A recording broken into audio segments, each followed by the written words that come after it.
I have books, so you need to come back in quickly so that you have a chance to get a free book. Steve Hallbrook will be here. He will be able to sign his book. Mark Smith is here. He can sign his book. And David Hardy is here, and he can sign your book. So everybody come on back in. Okay, we're 4 minutes late.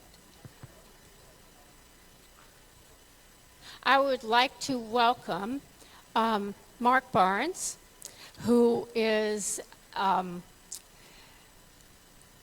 he's an international firearms expert. He spends way too much time at ATF and state and everything else with import-export. Mark and I have served together on the executive committee for the World, they kept changing their name, WFSA, for 18 to 20 years. Yeah, but we all, these last 2 years, I know I shaved 4 years off of my age, and I don't know what you did, but anyway, enough of my banter. I just want to get people to sit down because Mark has really, really important things to talk about because ATF,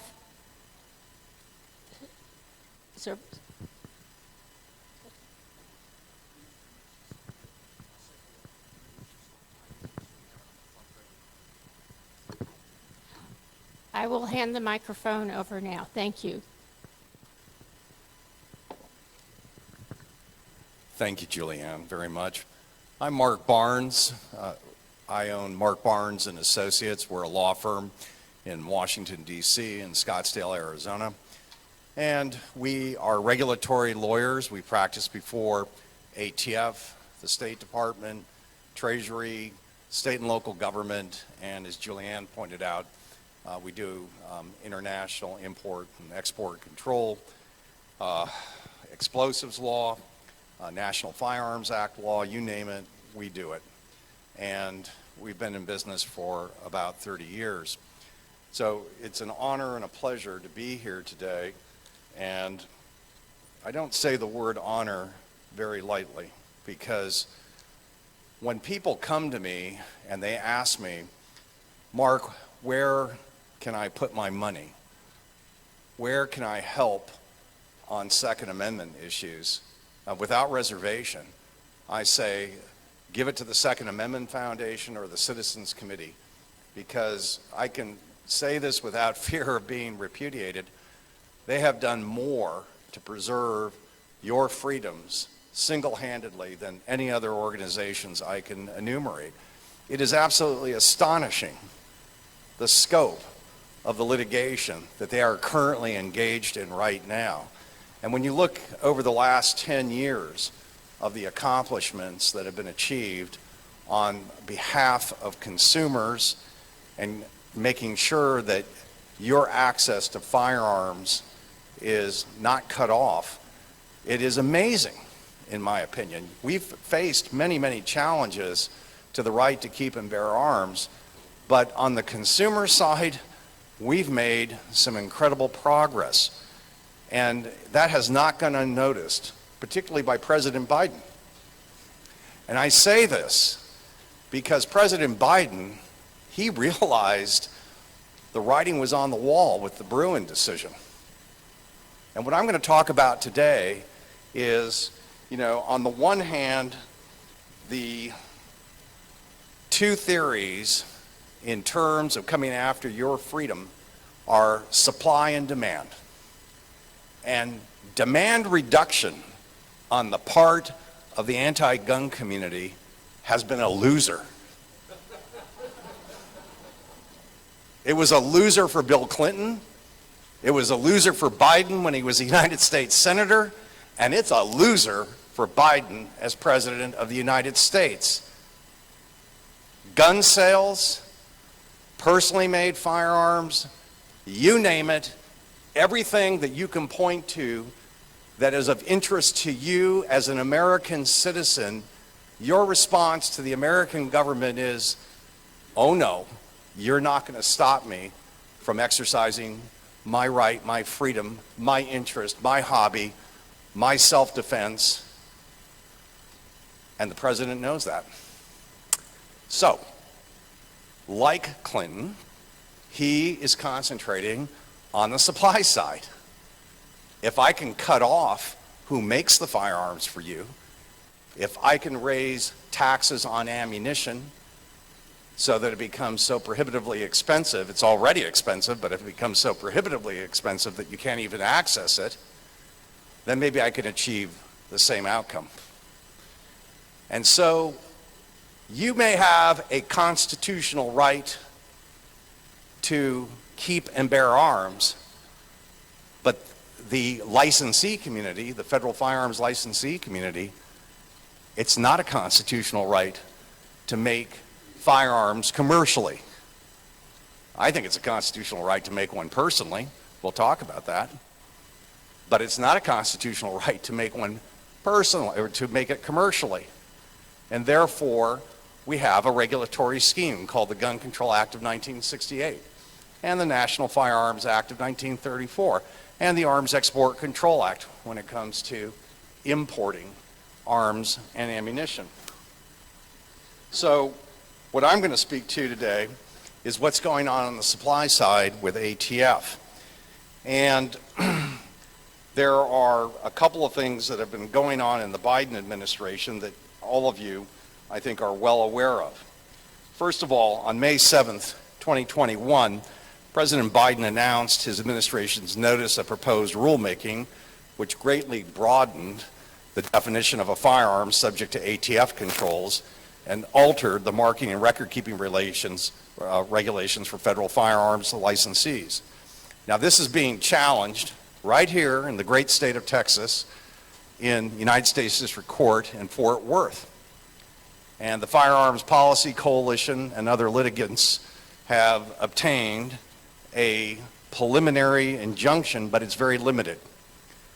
I have other clients that are trying to intervene in that litigation and respond to the judge's request of, it looks like I can protect one Texas company, give me a reason why I shouldn't make this nationwide, and bring forward, if you can, other evidence so that perhaps this injunction might be expanded. We're in the process of doing that. But then again, in June of 2021, the president issued a second notice of proposed rulemaking to change the definition of a rifle with regard to pistols with stabilizing braces. That final rule has not yet been promulgated, but it will by the end of December, and I do expect we will see court challenges to that as well. If that weren't enough, then in June of 2021, President Biden announced his zero tolerance policy for federal firearms licensees. Now, I want to give you a little bit of history on ATF. And I know some of you in this room may be federal firearms licensees. Some of you may have curio and relic licenses.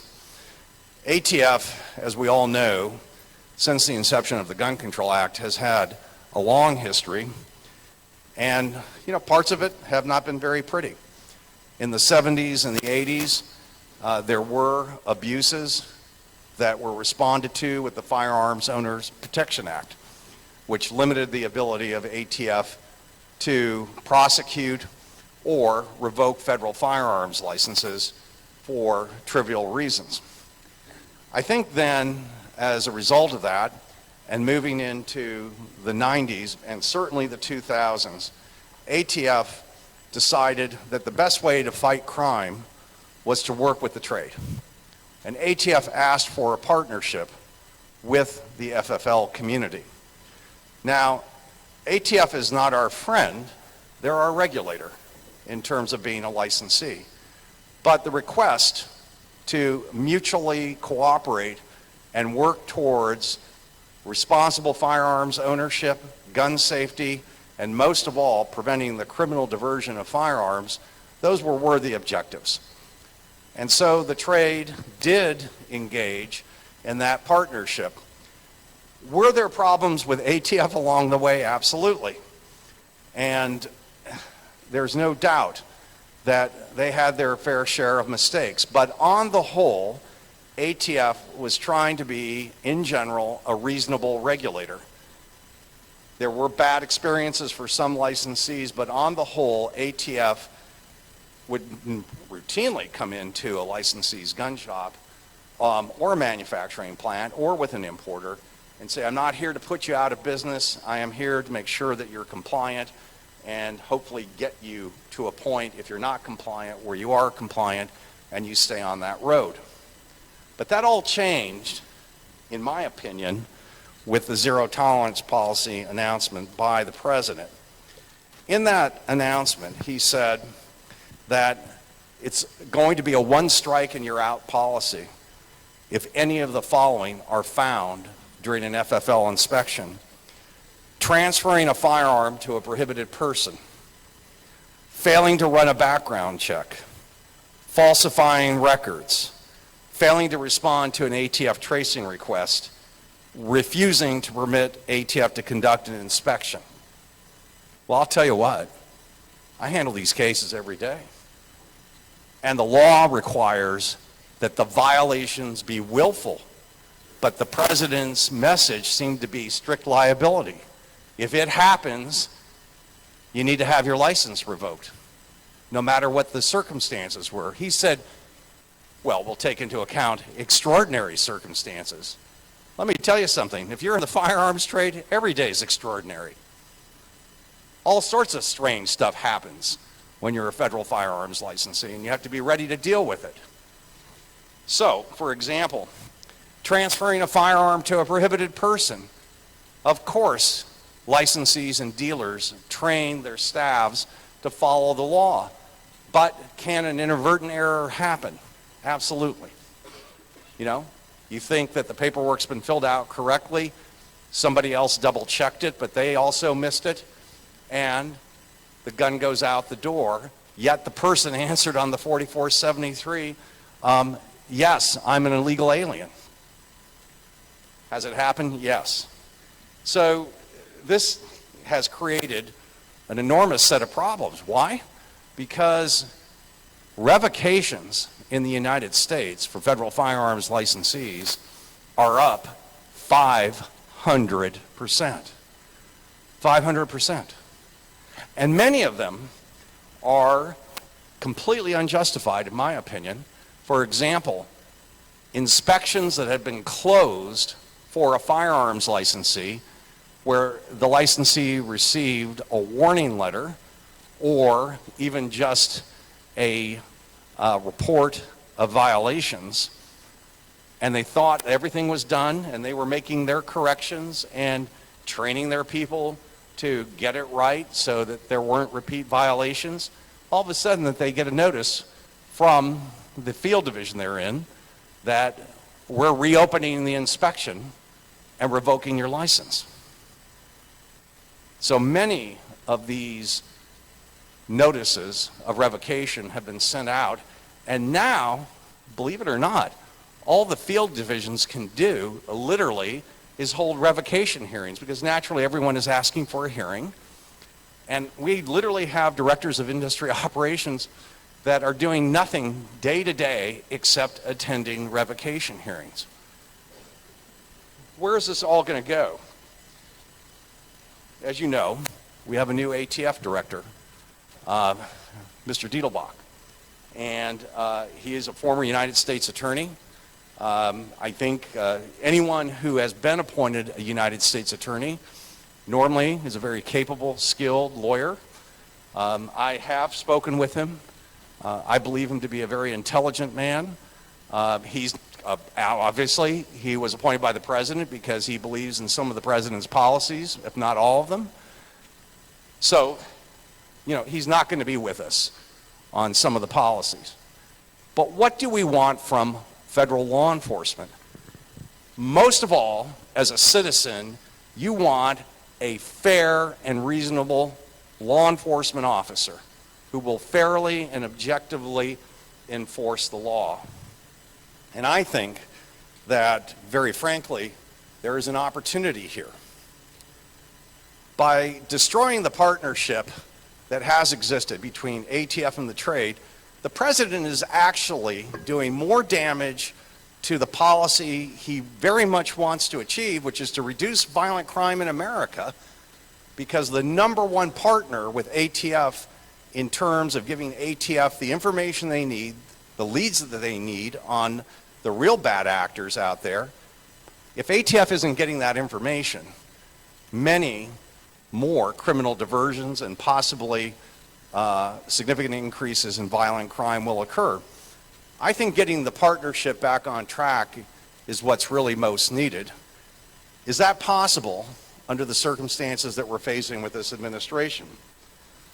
I don't know, but I am hopeful that there will be an attempt to undertake that and to reevaluate what's been going on with the zero tolerance policy, because I think that certainly the president is entitled, and I strongly disagree with him on his firearms policies, but he's entitled to have the leadership that he wants in federal law enforcement.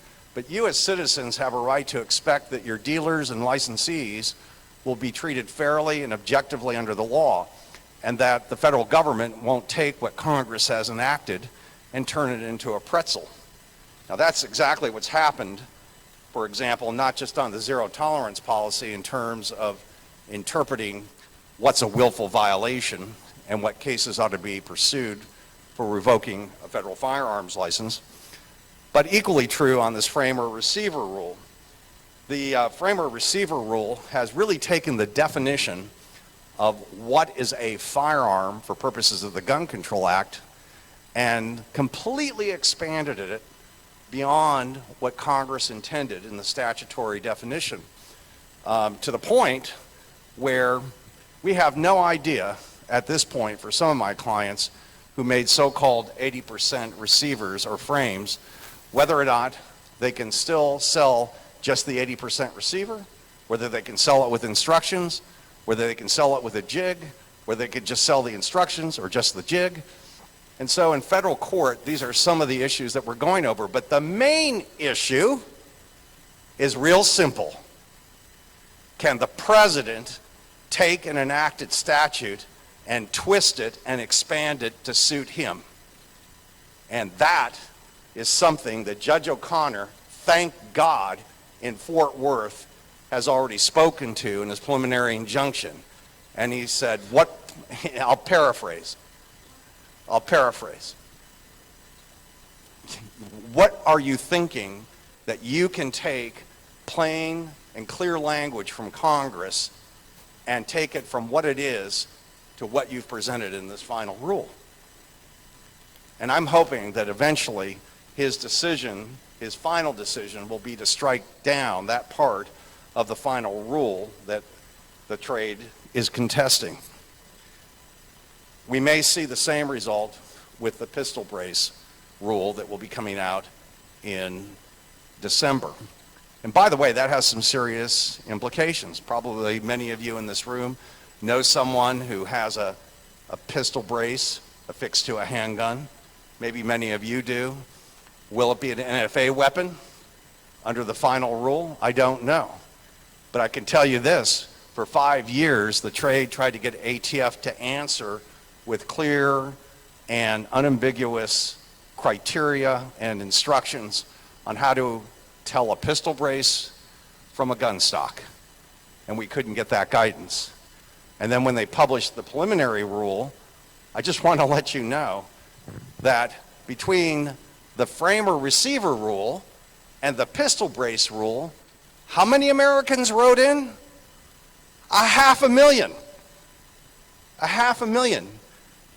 The federal government hardly gets a few thousand comments on any rule that they publish in the Federal Register.